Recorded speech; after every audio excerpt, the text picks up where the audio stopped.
அவர்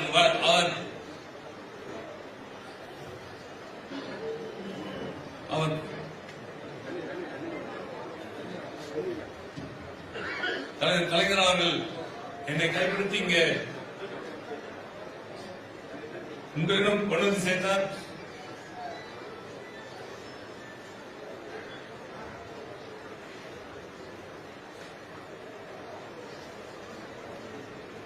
தாத்தாவோட அன்புதான்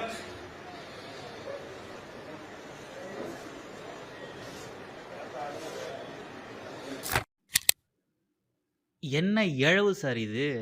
என்ன இழவு இது? அதுவும் தேர்தல் நேரத்தில் எப்படி நீங்கள் இவ்வளோ கேவலமாலாம் நடிக்கிறீங்க? 4.25 வருஷமா தமிழகத்தில் நீங்கள் எவ்வளோ தெனாவட்ட திமுற தௌலத்தாலாம் சுற்றிட்டு இருந்தீங்க. ப்ரெஸ் மீட்டில் ஊடகவாதிகள் வெள்ளை அறிக்கை எங்கன்னு கேட்டால் நீங்கள் காலி A4 ஷீட்டை, அந்த எம்டி A4 ஷீட்டை காமிச்சு இதான் வெள்ளரிக்கை அப்படின்ற மாதிரி மதுரமுத்து ப்ராப்பர்ட்டி காமெடி பண்ணுவார் பாருங்க. அதை மாதிரிலாம் காமெடி பண்ணிட்டு சுத்திட்டு இருந்தீங்களே. பெரிய ஏர் சர்வீஸை தமிழகம் பண்ணும், திராவிட மாடல் அரசு பண்ணும்னு பில்டப்லாம் கொடுத்துட்டு இருந்தீங்களே. உங்களை கேள்வி கேட்குற ஊடகவாதிகளை எப்படிலாம் மிரட்டினீங்க? எதிர்கட்சி தலைவர்களை எவ்வளோ கேவலமாலாம் பேசிட்டு இருந்தீங்க. மத்திய அரசையும் மத்திய அமைச்சர்களையும் எவ்வளோ மோசமா எவ்வளோ அருவருப்பா விமர்சனம்லாம் பண்ணிட்டு இருந்தீங்க.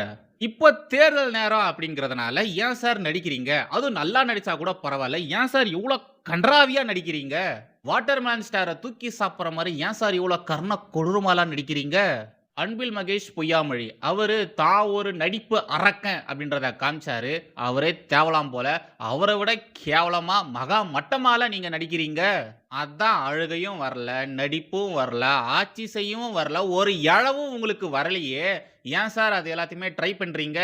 எங்க உசுரை ஏன் சார் வாங்குறீங்க? வராத காரியத்தை ட்ரை பண்ணி எங்க உசுர் கூட ஏன் சார் விளையாடுறீங்க? இப்போ இன்னொரு மானஸ்த வீடியோ போடுறேன், அதை பார்த்துட்டு வாங்க. 21 வயதாக இருக்கும் போது இவருடைய தந்தையார் நீ ஏன் இன்னும் திமுக கழகத்தில் சேரவில்லை என்று ஒரு டெலிகிராம் அனுப்பி இருந்தார்கள். எனக்கு பதில் சொல்ல அன்று தைரியம் இல்லை. இன்று நான் இந்த குடும்பத்தில் சேர்ந்து விட்டேன் என்பதுதான் உண்மை. எனக்கு காமாலையுடன் கூட வாழு, ஆனால் கமலஹாசனை போல வாழாதேன்னு சொல்ற அளவுக்கு நம்ம கமலஹாசன் எவ்வளவு சீப்பா நடந்துக்கிறாருல. இந்த ஆளு தான் 2021 எலெக்ஷன் டைம்ல அந்த கேம்பெயின்லாம் பண்ணிட்டு இருக்கும் பொழுது கருணாநிதி அசிங்கப்படுத்தணும்னா ஸ்டாலின்னு சொன்னா போதும், ஸ்டாலின் அப்படின்ற அவருடைய பெயரை மட்டும் சொன்னாலே போதும் கருணாநிதி அசிங்கப்படுத்தின மாதிரி தான் அப்படின்ற மாதிரிலாம் சொன்னாரு. இப்ப பாருங்க, பரம்பரை கொத்தடிமைகளை தூக்கி சாப்பிட்ற மாதிரி மாறி போயிருக்காரு. இந்தியன் படத்துல சந்துருன்னு ஒரு மானஸ்தனை தேடிட்டு இருக்கேன்னு கவுண்டமணி சொல்லுவாரு. அது இப்போ உண்மையா இருக்கு. அந்த மானஸ்த எங்க அப்படிலாம் பேசினா அந்த கமலஹாசன் என்ற மானஸ்தன் எங்கன்னு தேடுற அளவுக்கு கமலஹாசன் மாறி போயிருக்காரு. எப்பொழுதும் எதிராசன் வடிவழகு என் இதய தொழுதால் இல்லை எனக்கெதிர் இல்லை எனக்கெதிர் இல்லை எனக்கெதிரே. ஸ்ரீமதே ராமானுஜாய நமஹா. இடர்மை தேசியவாதிகள் அனைவருக்கும் வணக்கம் அண்ட் ஜெய் ஸ்ரீராம். பார்லிமெண்ட்ல டீலிமிட்டேஷன் மசோதா கூடவே பெண்களுக்கான 33% இடஒதுக்கீடையும் கொண்டு வரணும்னு மத்திய பாஜக அரசு நினைச்சாங்க. கண்டிப்பா டீலிமிட்டேஷன் வரும். அதே மாதிரி பெண்களுக்கான 33% இடஒதுக்கீடு இருக்கு இல்லையா, அதுவும் வரும். இப்போதைக்கு தற்சமயத்துக்கு அந்த மசோதாக்களை கொண்டு வர முடியல. நம்ம பாரத தேசத்தில் இருக்கக்கூடிய பெண்களின் முதுகுல இந்த புள்ளி கூட்டணி கட்சியை சேர்ந்த எம்பிக்கள் இவங்க எல்லாருமே ஒன்னா சேர்ந்து குத்தி இருக்காங்க. பெண்களின் முதுகுல குத்தி இருக்காங்க. நீங்க வேணா பாருங்க, இவங்க செஞ்ச இந்த காரியம் இருக்கு இல்லையா, இது இவங்களுக்கே பயங்கரமா பேக் ஃபயர் ஆகும். இந்த சட்டமன்ற தேர்தலையொட்டி திமுகவினர் செய்து வரக்கூடிய விளம்பரங்களை நீங்க கண்டிப்பா பார்த்திருப்பீங்க. அதுல பெரும்பான்மையாக பெண்களை முன்னிறுத்தி தான் அவங்க விளம்பரங்களை பண்ணிட்டு வந்துட்டு இருக்காங்க. மகளிர் உரிமை தொகை, இலவச பேருந்து, தோழி விடுதின்னு அது இதுன்னு பெண்களுக்கான ஆட்சி திமுக ஆட்சின்னு அவதூறு பரப்பிட்டு வந்துட்டு இருக்காங்க.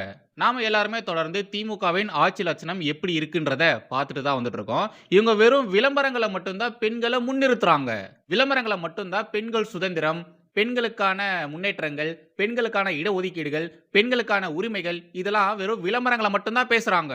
ஆனா பிராக்டிக்கலா பெண்கள் வாழ்க்கையில முன்னேறிடக்கூடாது, பெண்கள் எந்த காலத்திலும் நமக்கு ஈக்குவலா நமக்கு சரிசமமா வந்துடக்கூடாது அப்படின்ற மாதிரிதான் இந்த திமுக மட்டும் கிடையாது, அந்த ஒட்டுமொத்த புள்ளி கூட்டணி கட்சிகள் இருக்கு இல்லையா, அவங்க எல்லாருமே நினைக்கிறாங்க.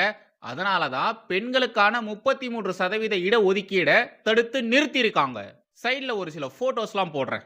எதிர்கட்சியில் இருக்கக்கூடிய பெண் எம்பிக்களுடைய போட்டோஸ்களை போடுறேன் பாருங்க. இவங்க காங்கிரஸ் உடைய எம்பி பிரியங்கா ராபர்ட் வாத்ரா, ஓகேங்களா.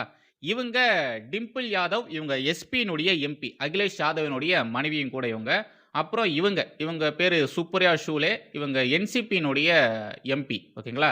அப்புறம் இவங்க டிஎம்சி எம்பி மௌவா மொய்த்ரா.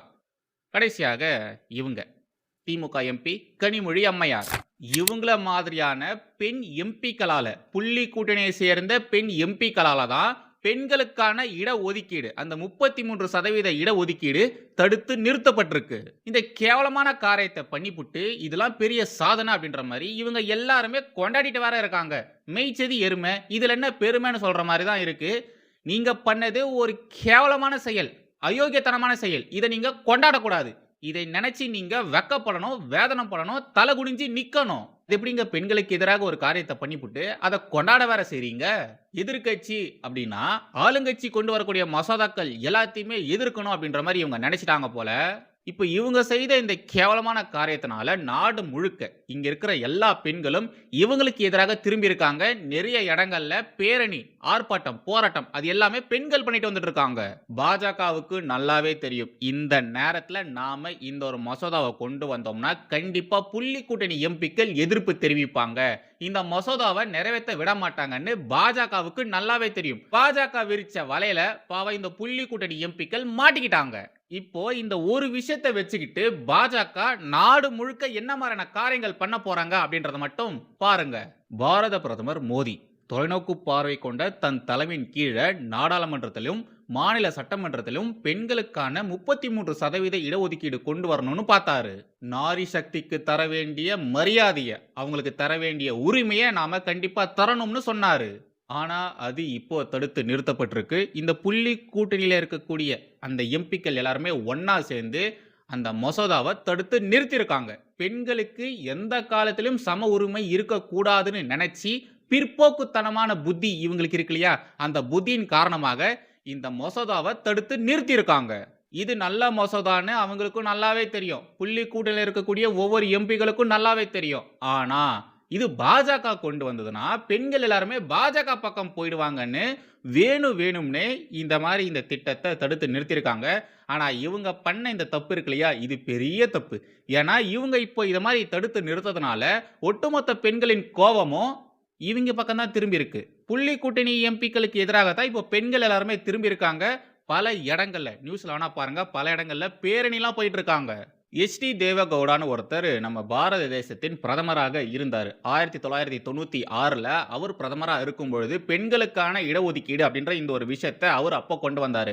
அப்போதிலிருந்து இப்ப வரைக்கும் இந்த புள்ளி கூடல இருக்கக்கூடிய எம்பிக்கள் இவங்க எல்லாருமே, அந்த கட்சிகள் எல்லாமே பெண்களுக்காக இடஒதுக்கீடு கொடுக்க கூடாதுன்னு சொல்லி இதை தடுத்து நிறுத்தி இருக்காங்க. ஃப்ரம் 1996ல இருந்து இப்போ 2026 இப்ப வரைக்கும் அதே கேடுகட்ட காரியத்தை தான் காங்கிரஸ், திமுக, டிஎம்சி, எஸ்பின்னு எல்லாருமே பண்ணிட்டு இருக்காங்க. சோனியா காந்தி தலைமை பதவியில் இருக்கும் பொழுது காங்கிரஸ் உடைய ஆட்சி கால கட்டங்கள்ல பெண்கள் உரிமை, பெண்களுக்கான அதிகாரம் அப்படின்றது வெறும் வாய் வார்த்தையா மட்டும்தான் இருந்தது. அவங்க பெண்களுக்காக எந்த ஒரு விஷயமும் செய்யவே இல்லை.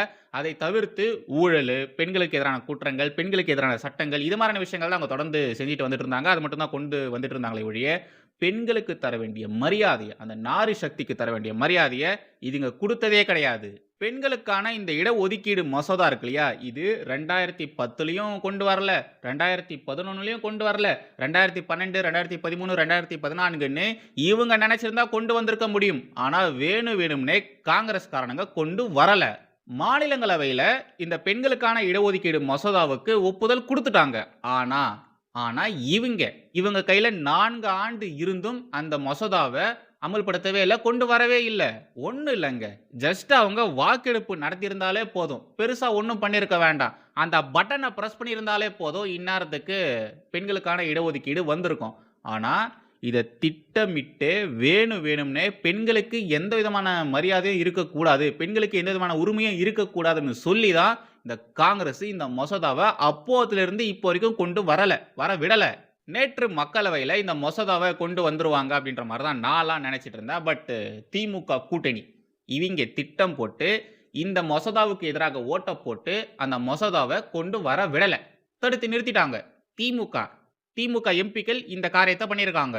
இந்த ஒரே ஒரு விஷயத்தின் மூலமாவே நம்ம புரிஞ்சிக்கலாம் இவங்களுடைய புத்தி எப்பேற்பட்ட புத்தி. எவ்வளவு பிற்போக்குத்தனமான புத்தி அப்படின்றத நம்ம இதன் மூலியமாவே புரிஞ்சுக்கலாம். திமுக ஆட்சியின் கீழே தமிழகத்துல பெண்களுக்கு பாதுகாப்பு இல்லை அப்படின்ற ஒரு விஷயம் போயிட்டு இருக்கும் பொழுது, இன்னொரு பக்கம் பார்லிமெண்ட்ல பெண்களுக்கு இடஒதுக்கீடு கொடுக்க கூடாது அப்படின்னு சொல்லி ஓட்டு போட்டிருக்காங்க. அந்த மசோதா வந்துடக்கூடாது, அது வந்ததுன்னா நமக்கு இங்க பிரச்சனை போயிடும்னு சொல்லி வேணும்னே அந்த மசோதாவுக்கு எதிராக ஓட்டு போட்டிருக்காங்க. ஆனா இங்க உட்கார்ந்துகிட்டு இந்த திமுக காரங்க என்ன பேசுறாங்க, இது பெண்களுக்கான ஆட்சி, பெண்களுக்காக எவ்வளவு திட்டங்கள் கொண்டு வந்திருக்கோம் பாருங்க அப்படின்ற மாதிரி பச்சையா புளிக்கிட்டு வந்துட்டு இருக்காங்க. வெறும் விளம்பரம் தான், வெட்டி விளம்பரம், வெறும் வெட்டி விளம்பரம் தான் பண்ணிட்டு வந்துட்டு இருக்காங்களே ஒழிய உண்மையாலேயே பெண்களுக்கு இவங்க ஒண்ணுமே செய்யல. பெண்களுக்கு எதிரான காரியங்கள் மட்டும் தான் செஞ்சுட்டு வந்துட்டு இருக்காங்க. இந்த புள்ளி கூட்டணி இருக்கு இல்லையா, இது சரியான பிற்போக்குத்தனமான கூட்டணி, பிற்போக்கு புத்தியுள்ள கூட்டணி. காங்கிரசும் சரி, காங்கிரசுடைய கூட்டணி கட்சிகளும் சரி, அவங்க ஒன்னா இருக்கும்பொழுது ஷாபானு ஒரு வழக்கு கேள்விப்பட்டிருப்பீங்க. அந்த வழக்கை தள்ளுபடி செஞ்சது முதல் பெண்களுக்கு எதிராக ஏகப்பட்ட விஷயங்கள் இவங்க செஞ்சிருக்காங்க. ஃபார் எக்ஸாம்பிள் இந்த முத்தலாக் தடை சட்டம் கொண்டு வந்தாங்க இல்லையா, அதுக்கு எதிராக கூட இந்த புள்ளி வச்ச கூட்டணி, இந்த காங்கிரஸ் கூட இருக்கக்கூடிய கூட்டணி கட்சிகள் இவங்கள வேலை பார்த்து வச்சிருக்காங்க. பெண்களின் உரிமைகளை தொடர்ந்து இவங்க சமரசம் பண்ணிட்டு வந்துட்டு இருக்காங்க. அது மட்டும் இல்லாம பெண்களுக்கு தர வேண்டிய பிரதிநிதித்துவம், அவங்களுக்கு உரிய அந்த உரிமையை இவங்க பறிச்சிருக்காங்க. அவங்களுக்கு தரக்கூடாது அப்படின்ற மாதிரியே வேலை பார்த்திருக்காங்க.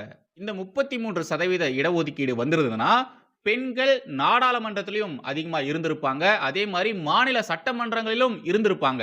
பெண்கள் எல்லா இடத்துலயுமே இருந்திருப்பாங்க, அதிகாரத்துல பெண்கள் இருந்திருப்பாங்க. ஆனா அந்த விஷயம் தான் இவங்களுக்கெல்லாம் பிடிக்காது. முக்கியமா திமுக மாதிரியான கட்சிகளுக்கு பிடிக்காது. இவங்க பேசுறது முற்போக்கு அரசியல் அப்படின்ற மாதிரி சொல்லிப்பாங்க, பேசும்போது அப்படி சொல்லுவாங்க. பட் உண்மையாலேயே பிற்போக்கு அரசியல் பண்றது இந்த திமுக, காங்கிரஸ், அந்த புள்ளி கூட இருக்கக்கூடிய கட்சிகள் தான். இவங்க முற்போக்குவாதிகள் கிடையாது, இவங்க கடைந்தெடுத்த பிற்போக்குவாதிகள், பிற்போக்கு அரசியல்வாதிகள். பெண்கள் முன்னேறக்கூடாதுன்னு நினைக்கிறாங்க பாருங்க, பெண்கள் கையில அதிகாரம் போயிடக்கூடாதுன்னு நினைக்கிறாங்க பாருங்க, பெண்கள் நம்மளை விட ஒரு படி மேல போயிடக்கூடாதுன்னு நினைக்கிறாங்க பாருங்க. இதை தான் பிற்போக்குத்தனம்னு சொல்லுவாங்க. அப்பேற்பட்ட பிற்போக்குத்தனத்தை தான் இதுங்க எல்லாம் ஃபாலோ பண்ணுதுங்க. காங்கிரஸுடைய ஆட்சி காலகட்டங்கள்ல நம்ம நாட்டுல கழிப்பறை வசதிகள் இல்ல, பெண்கள் ரொம்ப கஷ்டப்பட்டாங்க, ரொம்ப கஷ்டப்பட்டாங்க. காங்கிரஸ் நினைச்சிருந்தா இந்தியா முழுக்க கழிப்பறைகளை கட்டி கொடுத்திருக்க முடியும். ஆனா அதை அதுங்க செய்யல, பாஜக தான் செஞ்சது. அதே மாதிரி சமையல் எரிவாயு அது இல்ல, காங்கிரஸ் நினைச்சிருந்தா கொடுத்திருக்கலாம், இலவசமா கொடுத்திருக்கலாம். ஆனா அதை காங்கிரஸ் செய்யல, பாஜக தான் செஞ்சது. வீட்டு வசதி இல்ல, வேலை வசதி இல்ல, குடிநீர் வசதி இல்ல, கழிப்பறை வசதி இல்ல, கழிவுநீர் வெளியேற்ற வசதி இல்ல, வங்கி இல்ல, அதாவது பெண்கள் பேங்க்ல அக்கௌண்ட் ஓபன் பண்ண முடியாத சூழ்நிலை. இவ்வளோ விஷயங்கள் காங்கிரஸ் ஆட்சி காலகட்டத்தில் தான் இருந்தது. அவங்க நினைச்சிருந்தா இது எல்லாத்தையுமே மாத்திருக்கலாம். ஆனா அதை செஞ்சது யாரு? பாஜக. மோடி தலைமையான மத்திய பாஜக அரசு தான் அது எல்லாமே செஞ்சது. பாஜக ஆட்சிக்கு வந்த புதுசுல இது மாதிரி விஷயங்கள் நாங்க பண்ண போறோம், பெண்களுக்காக இது மாதிரி விஷயங்கள் பண்ண போறோம் அப்படின்ற மாதிரிலாம் சொல்றச்ச பார்லிமெண்ட்ல காங்கிரஸ்காரனுங்க உட்கார்ந்து சிரிச்சானுங்க, கேலி கிண்டல் பண்ணானுங்க. ஆனா பாஜக அதை எல்லாத்தையுமே செஞ்சு காட்டிடுச்சு. இப்ப பார்லிமெண்ட்லயும் மாநில சட்டமன்றங்களையும் பெண்களுக்கு நாம அதிகாரம் தரணும்னு சொல்லும் பொழுதும் இவங்க சிரிக்கிறாங்க. அந்த மசோதாவுக்கு எதிராக ஓட்டு போடுறாங்க, அந்த மசோதாவை தடுத்து நிறுத்துறாங்க. நீங்க வேணா பாருங்க, கண்டிப்பா இந்த மசோதா பாஜக கொண்டு வரும். இந்த மசோதாவை பாஜகவால மட்டும்தான் கொண்டு வர முடியும், வேற யாராலையும் கொண்டு வர முடியாது. இந்த புள்ளி வச்ச கூட்டணி கட்சிகளுடைய புத்தி, எதிர்கட்சிகளுடைய புத்தி எப்பேற்பட்ட கேடுகட்ட புத்தி அப்படின்ட்டு இந்த மக்கள் புரிஞ்சுக்கிட்டாங்க. நாடு முழுக்க இவனுடைய புத்தி பிற்போக்குத்தனமான புத்தி அப்படின்றத புரிஞ்சுக்கிட்டாங்க. பெண்கள் கையில அதிகாரம் இருந்தா என்ன, உங்களுக்கு எங்க எரியுது? அதை தடுத்து நிறுத்திட்டோன்னே எப்படி உங்களால பெருமையா அந்த விஷயத்தை பேச முடியுது? ஸ்டாலின், கனிமொழி, உதயநிதி ஸ்டாலின் இவங்க போட்ட ட்வீட்லாம் பாருங்க. தமிழகம் போராடியது, தமிழகம் வென்றதெல்லாம் பேசிட்டு இருக்காங்க. தமிழகம் போராடல, தமிழகம் வெல்லல. நீங்க போராடி பெண்களுடைய எதிர்காலத்தை சீரழிச்சிருக்கீங்க, பெண்கள் முதுகுல குத்தி இருக்குங்க, பெண்களுக்கான இடஒதுக்கீடை தடுத்து நிறுத்தி இருக்கீங்க. இதுக்கு நீங்க தலை குனிஞ்சு நிக்கணும். மக்களை ஃபேஸ் பண்ண முடியாம நீங்க வீட்டுக்குள்ளே இருந்திருக்கணும். ஆனா எப்படி உங்களால இந்த விஷயத்தை கொண்டாட முடியுது?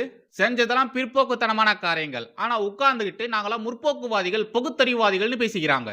இவங்கெல்லாம் தெரிஞ்சுதான் இதை பண்றாங்களா இல்ல தெரியாம பண்றாங்களா அப்படின்றது புரிய மாட்டேங்குது. ஏன்னா பாஜக ஒரு மசோதாவை கொண்டு வராங்கன்னா அந்த மசோதாவை நம்ம கொண்டு வராம தடுத்துட்டோம்னா மக்கள் எல்லாருமே நமக்கு சப்போர்ட் பண்ணிடுவாங்க அப்படின்ற மாதிரி இவங்க நினைச்சிட்டாங்க போல. அது என்ன மசோதா? மக்கள் பார்த்துட்டு இருக்காங்க, இந்த நாடே பார்த்துட்டு இருக்கு. அந்த முக்கியமான மசோதாவை நீங்க தடுத்து நிறுத்தி இருக்கீங்க. அந்த மசோதா வரலன்னா பாஜக மேல யாரும் கோவப்பட மாட்டாங்க, தடுத்து நிறுத்துறது நீங்க தானே, உங்க மேலதான் அந்த கோவம் திரும்பும். இந்த அடிப்படை புரிதல் கூட உங்களுக்கு இல்லையா? எப்படி நீங்க அரசியல்வாதியா இருக்கீங்க? இவ்வளவு தற்கூரித்தனமான எப்படி உங்களால யோசிக்க முடியுது? முன்னாடியே சொன்ன மாதிரி தான், கண்டிப்பா இந்த மசோதாக்களை பாஜக தான் கொண்டு வரும். பாஜகவை தவிர்த்து வேற யாராலையும் கொண்டு வர முடியாது. எழுதி வச்சுக்கோங்க. இந்த 4 வருஷத்துக்குள்ளேயே இந்த மசோதாவை பாஜக கொண்டு வரும். இந்த டேர்ம் முடியறதுக்குள்ளேயே பெண்களுக்கான இடஒதுக்கீடு தொட்டு எல்லா மசோதாக்களையும் அவங்க என்னென்னலாம் ஹைலைட் பண்ணி வச்சிருந்தாங்களோ எல்லா மசோதாக்களையும் கொண்டு வருவாங்க. நீங்க வேணா பாருங்க. அப்புறம் தமிழகத்துல எலெக்ஷன் நடந்துட்டு இருக்கு இல்லையா, இன்னும் ஒரு 4-5 நாள் தான் இருக்கு இல்லையா. தமிழக வாக்காளர்களே, திமுக எம்பிக்கள், கனிமொழி எம்மையார் மாதிரியான திமுக எம்பிக்கள், திமுக தலைவர்கள், பெண்களுக்கான இந்த இடஒதுக்கீடு வரக்கூடாது, பெண்கள் அதிகாரத்துக்கு போகக்கூடாது, பெண்கள் கையில எந்த ஒரு உரிமையும் பவரும் இருக்கக்கூடாதுன்னு இவங்க திட்டம் போட்டு இந்த மசோதாவை தடுத்து நிறுத்தியிருக்காங்க. ஓட்டு போடுறதுக்கு முன்னாடி திமுக செய்த இந்த காரியத்தை பார்த்துட்டு யோசிச்சு பார்த்துட்டு திமுகவுக்கு ஓட்டு போடலாமா வேணாமா அப்படின்றத முடிவு பண்ணுங்க. இவங்க ஆட்சியில இங்க பெண்களுக்கு பாதுகாப்பு இல்ல, குழந்தைகளுக்கு பாதுகாப்பு இல்ல, சட்ட ஒழுங்கு சந்தி சிரிச்சிட்டு இருக்கு. இந்த லட்சணத்துல இங்க பெண்களுக்கான இடஒதுக்கீடு மசோதாவையும் தடுத்து நிறுத்தியிருக்காங்க. ஆனா இவங்க பண்ற விளம்பரங்கள் எல்லாமே பெண்களுக்கான ஆட்சி, திமுக ஆட்சி பெண்களுக்கான ஆட்சி, மகளிர் உரிமை தொகை, இலவச மகளிர் பேருந்து, தோழி விடுதின்னு வெறும் வெட்டி விளம்பரம் பண்ணிட்டு இருக்காங்க. மக்களே யோசிச்சுக்கோங்க, இவங்க பண்ண காரியம் சாதாரணமான காரியம் கிடையாது. ஓட்டு போடுறதுக்கு முன்னாடி இவங்க எல்லாம் பண்ணதை யோசிச்சு பார்த்துட்டு அப்புறம் ஓட்டு போடுங்க. பெண்களுக்கு இவங்க செய்த துரோகத்தை, பெண்கள் முதுகுல குத்துன இந்த ஒரு காரியத்தை தயவு செய்து யாரும் மறக்காதீங்க. ஓட்டு போடுறதுக்கு முன்னாடி எல்லாத்தையுமே யோசிச்சு பார்த்துட்டு ஓட்டு போடுங்க.